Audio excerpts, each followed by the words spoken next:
5월은 청소년의 달이라고 합니다. 가정의 달이라고 하지만 청소년의 달 이렇게 부릅니다. 어린이 주일이 바로 오늘입니다. 오늘 유아 세례가 있고 또 성찬식이 함께 있습니다. 전 국민을 아프게 했던 세월호 침몰 사건 이후에 부모님들이 자녀에 대해서 관심이 그 어느 때보다 커졌다고 합니다.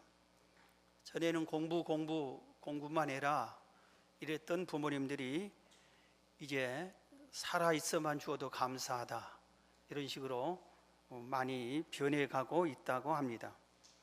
오늘 저는 이 어린이 주일에 우리의 자녀들을 잘 양육하려면 어떻게 해야 할 것인가, 자녀 양육 10계명이라고 제목으로 말씀을 드리려고 합니다.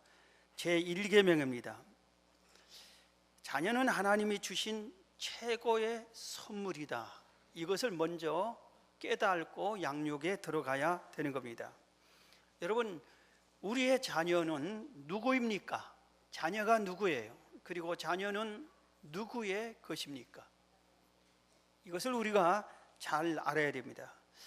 우리는 선거권을 성인들에게만 허락합니다. 어린 자녀들에게는 주지 않습니다.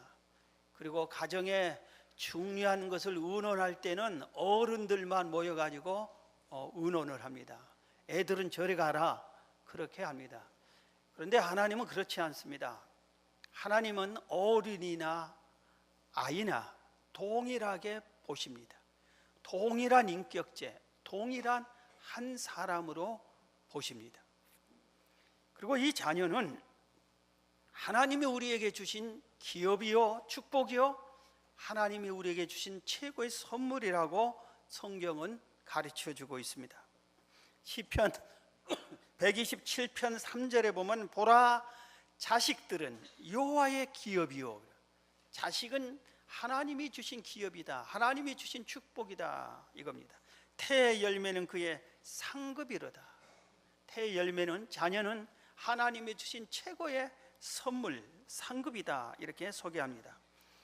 창세기 35장에 보면은 야곱이 고향을 떠난 지 20년 만에 고향으로 돌아옵니다. 그런데 형 에서가 나와 맞이합니다.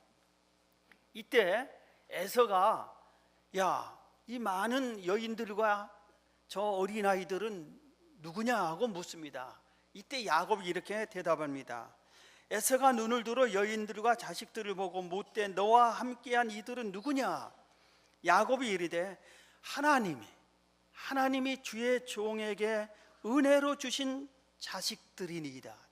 하나님이 나에게 주신 자식들입니다. 야곱이 내 자식들이요 형님, 그게 아니라 하나님이 선물로 주신 자식들입니다 이렇게 소개를 합니다. 이 자녀들을 낳을 때 한 대목을 소개하면 바로 30장, 창세기 30장 22절 23절에 보면 하나님이 라헬을 생각하신지라. 야곱의 아내인 라헬을 자녀를 못 낳았어요. 그런데 하나님이 라헬을 생각하신지라 그의 소원을 들으시고 그의 태를 여셨으므로 그가 임신하여 아들을 낳고, 자녀를 낳고 안 낳고는 하나님의 주권인 것을 여기서 가르쳐 줍니다. 자녀를 못 낳았던 라헬이 하나님께 자꾸 소원을 빕니다. 자식을 달라고. 그러니까 하나님이 그 소원을 들으시고 태를 열어주니까 임신이 되고 자녀를 낳았다 이겁니다. 욥이 우리가 잘 아는 대로 마귀가 시험을 해서 모든 재산과 10명의 아들, 딸들을 생명을 다 빼앗아 갔습니다. 이때 욥이 이렇게 말합니다. 욥기 1장 20절에 욥이 일어나 겉옷을 찢고 머리털을 밀고 땅에 엎드려 예배하며 이르되 내가 모태에서 알몸으로 나왔은즉 또한 알몸이 그리로 돌아가올지라. 주신 이도 여호와시오, 자식들을 주신 이도 여호와시오, 거두신 이도 여호와시오니 여호와 이름이 찬송을 받을지니이다 그렇게 말했어요. 그래서 우리 믿음의 선배들은 자식들이 하나님이 주신 선물이라는 것을 다 알았어요. 그래서 주신 이도 하나님이요, 혹시 데려가면 그건 하나님이 자기 것을 데려가셨다, 이렇게 인정을 한 겁니다. 그래서 하나님이 주셔야 우리가 자녀를 선물로 얻을 수 있다, 이것을 깨달은 겁니다. 그래서 우리가 알아야 되는 것은 자녀는 누구냐? 우리와 동일한 인격체야. 내 자식으로 내가 함부로 대할 수 있는 그런 사람이 아니라 이겁니다. 내 마음대로 해서 되어서는 안 된다, 이겁니다. 동등한, 자녀나 나나 동등해. 하나님은 그렇기를 원하셔요. 그리고 이 자녀는 하나님이 주신 선물이요, 기업이라는 것을 우리가 알아야 됩니다. 두 번째 계명입니다. 그러면은 이 하나님이 우리에게 주신 자녀를 어떻게 양육할까? 무엇으로 양육할까? 강남 아줌마들처럼 그들에게서 정보를 얻어서 양육할까? 틀렸습니다. 그게 아닙니다. 성경으로 양육하라, 성경으로 양육하라, 이렇게 가르치고 있습니다. 디모데후서 3장에 보면은 성경은 하나님의 감동으로 된 것이다. 성경은 하나님의 감동으로 된 것이다. 교훈과 책망과 의로 교육하기에 유익하다 그랬습니다. 교훈과 책망과 의로 교육하기에 유익하다. 완전한 인간으로 양육하는데 성경이 가장 유익하다, 이렇게 성경은 가르쳐주고 있습니다. 그리고 에베소서 6장 4절에 아비들아, 너희 자녀를 노엽게 하지 말고, 자녀를 노엽게 하지 말고 오직 주의 교양과 훈계로 양육하라. 주의 교양과 훈계는 성경을 말합니다. 성경으로 양육하라, 이겁니다. 여러분, 성경을 읽어 주셨습니까?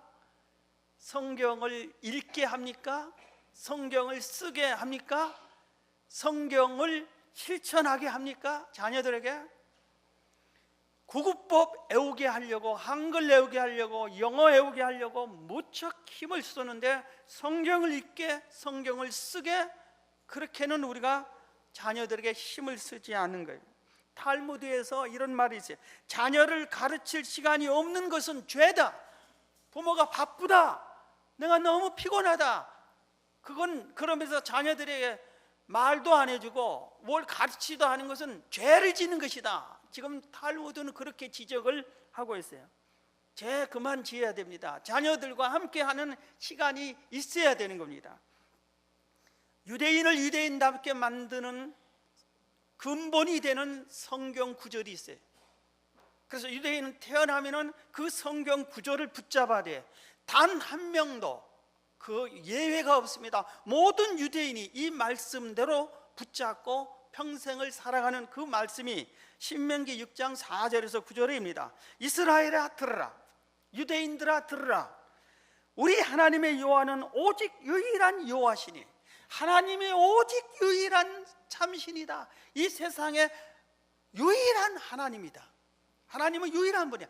하나님 같은 다른 분들이 없다, 이겁니다. 이것을 가르치고 그 다음에 이 말씀이 너는 마음을 다하고 뜻을 다하고 힘을 다해 내 하나님 여호와를 사랑하라. 이 말이 유대인을 유대인답게 만드는 근간이 되는 말씀입니다.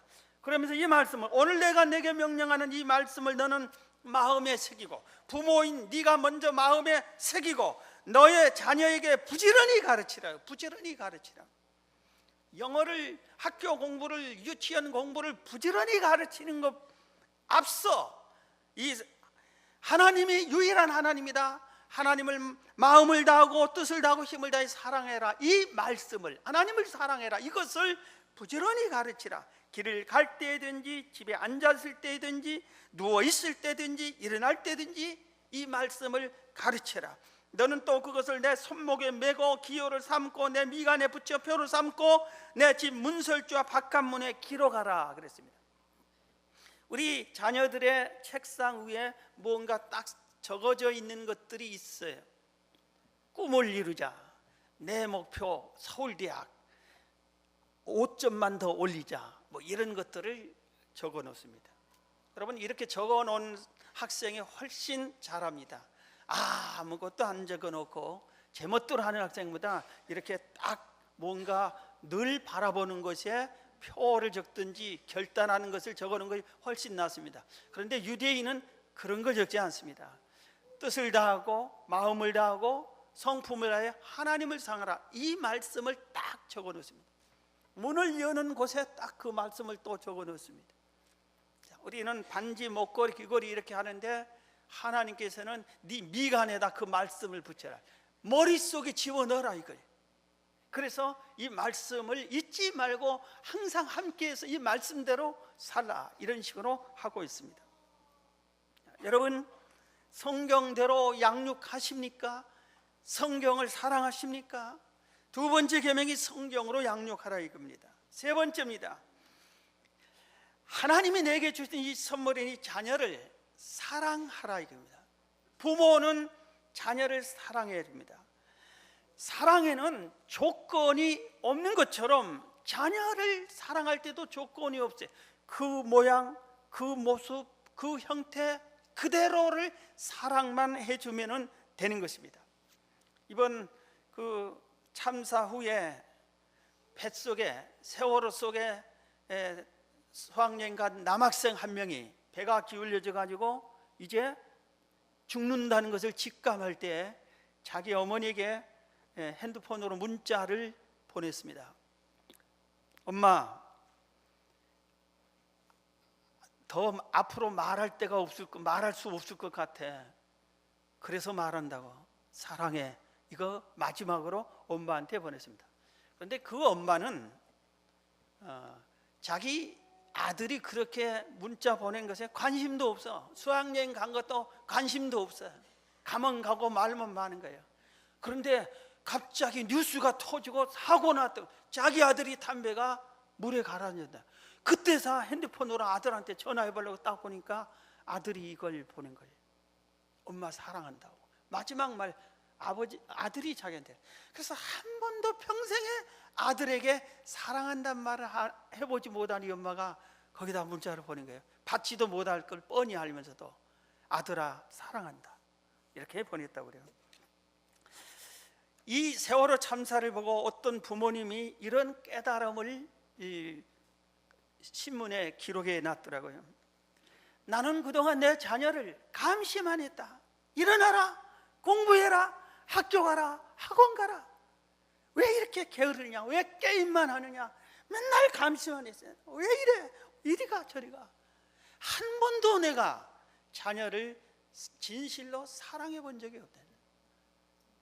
자녀를 사랑을 하면 되는데, 자, 여러분 사랑해 보셨어요? 사랑할 때 어때요? 상대방이 사랑할 때, 사랑하는 사람이 딱 왔으면 사랑을 하는 것을 얼마나 행복하고 좋아요. 사랑하는 사람에게 몇 시에 일어났어? 언제 왔어? 뭐 타고 왔어? 뭘 먹을 거야? 왜 이래? 저래? 감시만 합니까? 사랑을 주잖아요. 사랑하는 사람이 사랑만 주는 거예요. 자식에게는 사랑하라고 했는데 왜 사랑은 주지 않고 감시만 하고 맨날 꾸중이란만 하고 맨날 그냥 퉁명스럽게 쏘아붙이고 너는 왜 이러냐고 자꾸 이런 소리만 했느냐. 그러면서 자기가 이제는 자녀를 사랑만 하겠노라고. 그리고 어떤 부모는 한 번도 자녀에게 사랑한다는 말을 이 부모도 안 해봐서 학교 갔다 온 자녀 무조건 한번 안아보자 하고 안고 사랑한다 해줬대요. 여러분, 사람은 사랑을 먹고 자랍니다. 사랑을 듬뿍 먹으면 훌륭한 사람이 되는 거예요. 아무리 똑똑하고 지혜로운 자도 사랑을 받지 못하면 잘못되어 버립니다. 그러나 별별 일 없어도 사랑을 받으면 기이한 사랑으로 변화받습니다. 미국의 교육도시 보스턴에 애니라고 하는 작은 소녀가 있었습니다. 그는 눈이 보이지 않은 맹인이었어요. 그러다 스트레스를 많이 받아서 정신질환을 일으켜서 정신병원에 입원했어요. 세상의 모든 사람들이 그를 버렸습니다. 부모도 그를 버려버렸습니다. 그래서 정신병원에 아무도 없는 곳에서 그 환자들과 함께 있는데 어두침침한 그곳에 있는데 어떤 한 할머니가 그에게 자원봉사하러 와서 온 할머니 중에 한 분인데 이분이 그 불쌍한 애니를 사랑으로 대해주기 시작했어요. 하나님은 너를 사랑한단다. 사람들은 너를 버릴지 몰라도 하나님은 너를 사랑해. 애니야, 나도 너를 사랑해. 마음문을 열지 않는데 6개월 동안 계속해서 사랑만 줬습니다. 손을 씻어주고 얼굴을 닦아주고, 그리고 사랑한다 사랑한다 다리를 주물러주고 그랬습니다. 그랬더니 6개월이 지나니까 이 애니가 마음 문을 열기 시작을 했습니다. 그러고 나서 모든 것을 감사함으로 사랑하는 마음으로 바꿨습니다. 그러다 보니까 그가 정신질환에서 깨끗이 치유함을 받았습니다. 퇴원했습니다. 그리고 나서는 보스턴 파킨스 맹아학교에 들어갔어요. 내가 이렇게 사랑받는 사람이고 나를 사랑하는 사람도 있는데 내가 보답하기 위해서 열심히 공부해야 되겠다. 맹아학교에서 6년 동안에 우등으로 졸업을 합니다. 그래서 한 기자가 이 학생이 참 불쌍한, 부모로부터 버림받고 역경을 겪게 하는 이 학생이 이렇게 살다니 하고 기사화를 시켰습니다. 그래서 모든 사람들이 관심을 갖기 시작했어요. 한 병원 의사가 이 애니를 진단 한번 해보자 하고 진단을 해보니까 웬걸 치료하고 수술을 하면은 시력을 회복할 수 있는 그런 사람이었어요. 그래서 수술을 해줍니다. 그래서 눈을 밝히 세상을 보는 사람으로 변화가 됐습니다. 세상이 보이니까 너무 밝아졌어요. 그래서 이제 나도 이렇게 사랑을 받고 이렇게 변화됐으니까 어려운 사람, 남들에게 버림받는 사람, 사랑받지 못하는 사람들에게 사랑을 베풀어야 되겠다 하면서 사랑을 베풀려고 하고 베푸는 삶을 사는데, 어느 날 신문에 보니까 여기 사람을 찾습니다 광고가 나왔어요. 눈 멀고 귀 멀고 말 못하는 삼중고에 시달린 참 불쌍한 소녀가 있습니다. 누구 양육할 돌봐줄 사람이 없습니까? 하고 찾았습니다. 이것을 애니가 본 겁니다. 내가 가겠냐고. 그래서 그 말 못하고 소리 듣지 못하고 보지 못하는 삼중고에 시달리는 이 소녀를 자기는 경험해 봤잖아요. 그 경험을 가지고 사랑으로 기도하면서 양육을 합니다. 어떻게 하면 이에게 이게 장갑인데 장갑이라고 전해줄까? 이게 물인데 컵인데 어떻게 이게 컵이라고 전달해 줄까? 지혜를 짜내고 기도하고 자기 경험을 생각하면서 반복 훈련을 시켜서 이 소녀를, 삼중계 당한 이 소녀를 터득해 가기, 깨우쳐 주기 시작합니다. 무려 48년 동안이나 그렇게 돌봐줍니다. 사랑으로. 그런데 이 48년 동안이나 돌본 이 삼중고의 소녀가 누구냐? 우리가 잘 아는 대로 세계 위인 중에 한 사람인 헬렌 켈러입니다.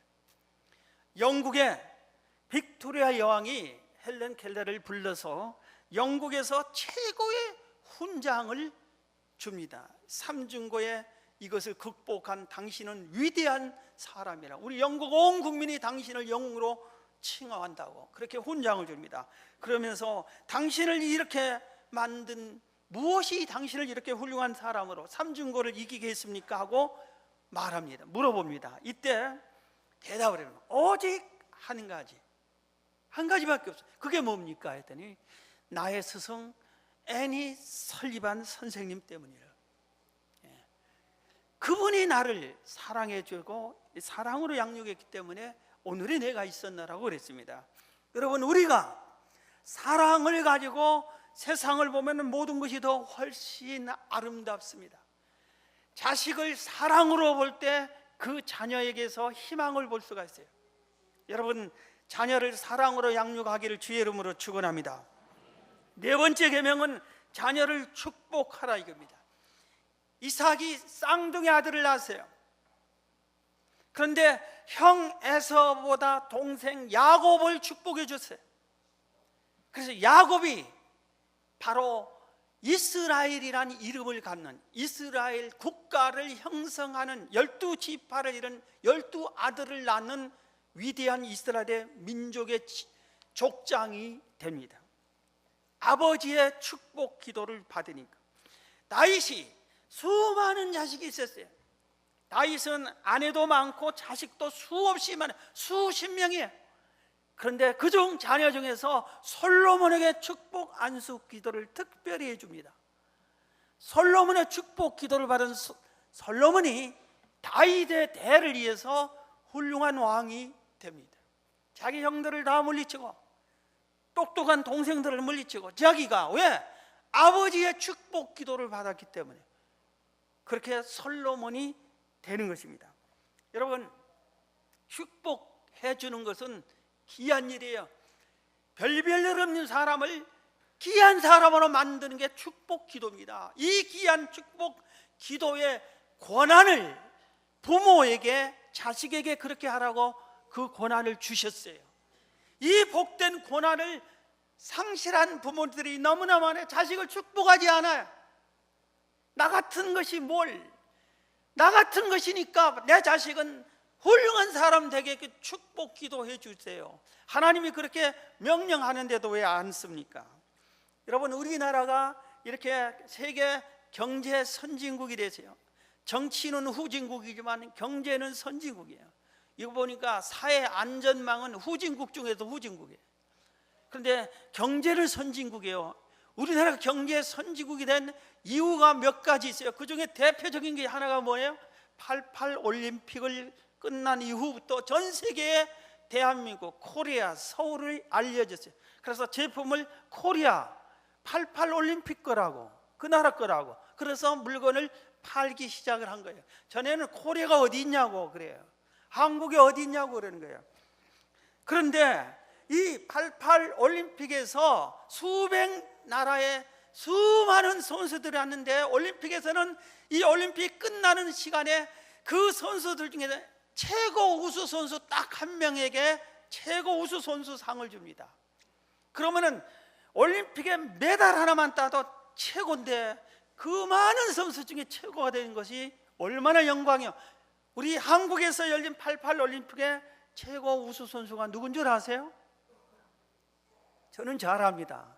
아니까 지금 얘기를 하고 있는데, 이름도 많이 외우다가 최근에 잊어먹었다. 오늘 설교할 때 이름을 다시 한번 확인을 했어요. 그리피스 조이너스라고요. 조이너스. 이 여성을 제 눈에 아주 얼굴이 딱 바뀌었어요. 왜냐하면 달리기 선수, 미국 선수, 흑인 선수인데 금메달 3개, 은메달 하나를 땄거든요. 그런데 이 달릴 때 얼마나 잘 달리고 특이한 모습으로 나타났어요. 매니큐어를 싹 해서, 흑인인데, 그리고 귀걸이를 했어요. 그래서 내가 딱 할 때 너 왜 귀걸이 했냐고. 운동선수가 귀걸이 하면 그게 걸림돌 된다고 처음에 그렇게 생각했는데 귀걸이 하고 1등 나더라고요. 그렇게 잘해요. 그런데 모양이 특이해서 기억에 선명합니다. 이상화 선수보다 더 아주 엉덩이가 꿀음목 엉덩이야. 엉덩이가 툭 튀어나왔어요. 이 선수는. 그래서 저 선수는 이상하게 엉덩이가 툭 튀어나오고 온몸이 아주 탄탄하고, 그런데 빈틈이 없는 몸매예요. 그래가지고 달리기 시작하는데 키 큰 선수들, 그 백인 선수들 다 물리치고 이 흑인 키 작은 선수가 100m, 200m, 릴레이 이런 식으로 해서 금메달 3개, 은메달 하나를 따서 최고 선수가 됐어요. 우리 88 올림픽의 최우수 선수가 됐어요. 처음부터 이런 선수가 아니에요. 이 선수를 이렇게 만든 사람이 있어요. 그런 로스앤젤레스 남쪽의 빈민가에 살아요. 형제 자매가 11명이에요. 그래서 식구들이 밥을 먹으면 누가 먹었는지 굶었는지 학교에 왔는지 집에서 자는지를 몰라. 11명이니까 그렇게 천덕꾸러기로 살았어요. 아무도 관심을 갖지 않아요. 학교 가도 아무도 숙제 준비물 해올 수도 없어요. 그래서 학교 가도 운동장 구석에서 땅이나 파고 놀고 있어요.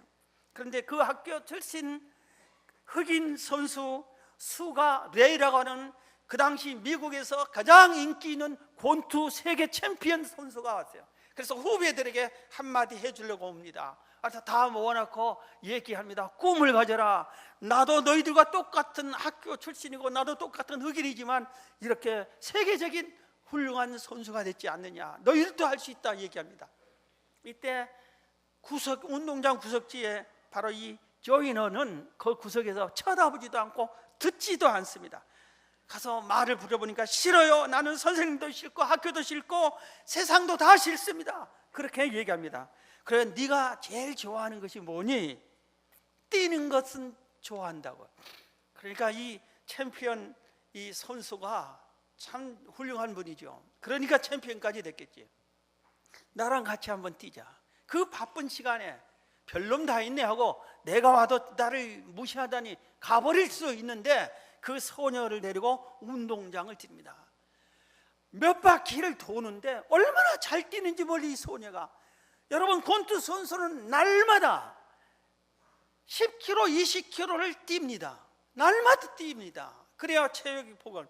그런데 뛰기에는 자신 있는 이 권투 선수인 자기를 어린 소녀가 아주 더 잘 뛰어버린다 이겁니다. 그래서 깜짝 놀라서, 야, 너는 나보다 더 잘 뛴다. 너는 이 뛰기만 잘해도 너는 나보다 더 훌륭한 사람이 될 수 있다. 열심히 뛰어라. 그렇게 칭찬해 줍니다. 그리고 그를 축복해 줍니다. 이 소리에 이 조이너스가 힘을 얻고 계속해서 뜁니다. 뛰면은 선생님이 우승하니까 축하해주고, 그때는 뭐 모든 말 하는데 끼어놔주고 고맙다, 사랑한다. 교장 선생님이 박수 쳐주고 고맙다, 사랑한다. 우리 학교를 빛내서. 내가 사랑받는 것이 이렇게 뛰기를 하는 거야. 사랑받기 위해서 열심히 뛰고 나서 사랑받고, 그러다가 세계 제1의 선수가 된 겁니다. 여러분의 자녀를 이렇게 사랑해 주시기 바랍니다. 왜 아멘 안 해요? 여러분은 사랑받고 싶고 자식은 사랑해 주기 싫어요? 예? 자, 우리 다 같이 자녀를 사랑합시다. 예. 5계명입니다. 자녀를 주께로 인도하십시오. 주께로 데려오십시오. 오늘 본문의 마태복음 18장 5절에 누구든지 내 이름으로 이런 어린이 아이 하나를 영접하면 곧 나를 영접함이라. 마태복음 바로 그 다음 장 19장 13절 15절에 자녀가 복받기를 원하면 어떻다 그랬어요. 거기 보면은 한 자녀를 예수님께 부모님이 데려가서 축복 기도 받게끔 하려고 데리고 옵니다. 그러니까 제자들이 시끄럽다고 나가라고 그럽니다. 그 말씀을 읽어드릴게요. 마태복음 19장 13절. 그때 사람들이 예수께 안수하고 기도해 주심을 바라고 어린아이들을 데리고 오매 제자들이 꾸짖건을 예수께서 이르시되 어린아이들을 용납하고 내게 오는 것을 금하지 말라. 천국이 이런 사람의 것이니라 하시고 그들에게 안수하시고 거기를 떠나시니라 그랬어요. 제자들까지도 어린아이들이 오는 것을 막 몰아냈어요. 오지 말라고. 애들은 저리 가라 그랬습니다. 그런데 예수님은 애들을 데려오라, 내게로 데려오라. 그리고 저리 가란 제자들을 책망을 했습니다. 여러분, 여러분의 자녀를 보내는 곳으로 가게 돼 있어요. 여러분이 학교를 열심히 보내고 학원을 열심히 보내는데 교회를 학교 열심히 보내고 학원 열심히 보낸 것 못지않게 더 열심히 보내세요. 교회 보내면은 자녀가 손해 날 것 같아요? 공부할 시간에 공부 안 해서 뒤떨어질 것 같아요? 그렇지 않습니다. 하나님께로 자녀를 보내야 그 자녀를 하나님이 귀하게 사용합니다. 왜 그렇습니까? 하나님이 세상을 창조했습니다. 하나님이 모든 세상의 주권자예요. 인간의 생사화복의 주권자가 바로 하나님이세요. 학교가 아니에요. 학원이 아니에요. 하나님이 하시는 거예요.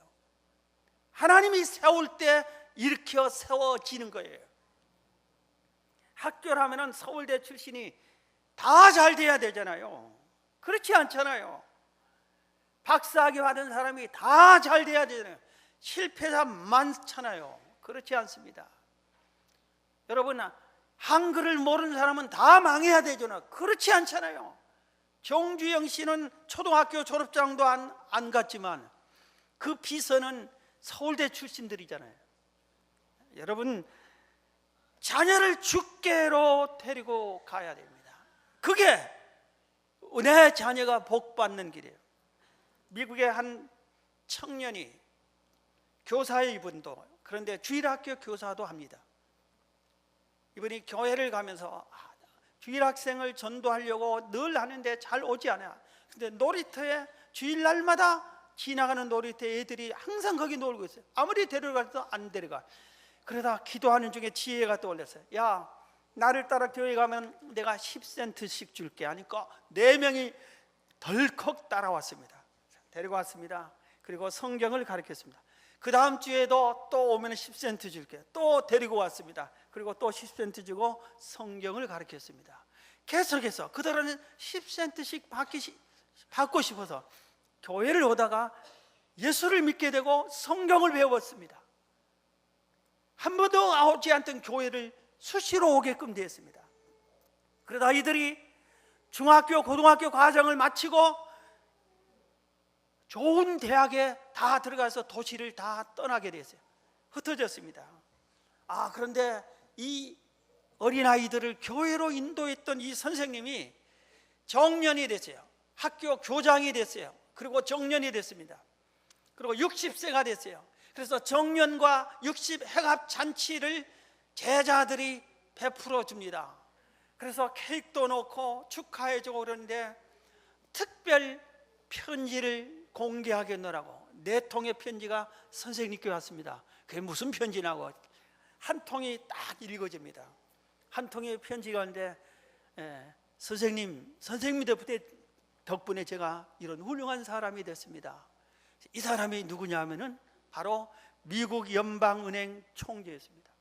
선생님, 내가 지금 아프리카에서 선교하는 선교사가 돼서 수많은 아프리카인들을 하나님께로 인도하는 선교사가 됐습니다. 나를 선교사로 만들어주신 선생님 회갑을 축하합니다. 선교사님, 제자 중에 선교사님 한 분이 편지를 보냈어요. 또 한 분은 선생님 덕분에 제가 미국의 실권자인 대통령 비서실장입니다 하고 보내세요. 마지막 4번째는 미국의 31대 대통령 휴보 대통령, 선생님 때문에 내가 대통령까지 됐습니다. 이 4명이 바로 10센트씩 받았던 4명이에요. 그 애들을 교회로 인도할 때, 주님께로 인도하니까, 그리고 성경대로 잘 양육하니까 이들이 세계적인 인물이 다 된 겁니다. 사랑하는 성도 여러분, 여러분의 자녀를 주께로 인도하세요. 주께로 인도하기를 힘쓰세요. 그러면은 현재보다 훨씬 더 귀한 자녀로 변화될 줄로 믿습니다. 6계명은 자녀의 본이 되면 되라는 겁니다. 열왕기상 15장에 보면은 2명의 왕을 특별히 소개합니다. 아사 왕은 그의 조상 다윗같이 여호와의 보시기에 정직했더라.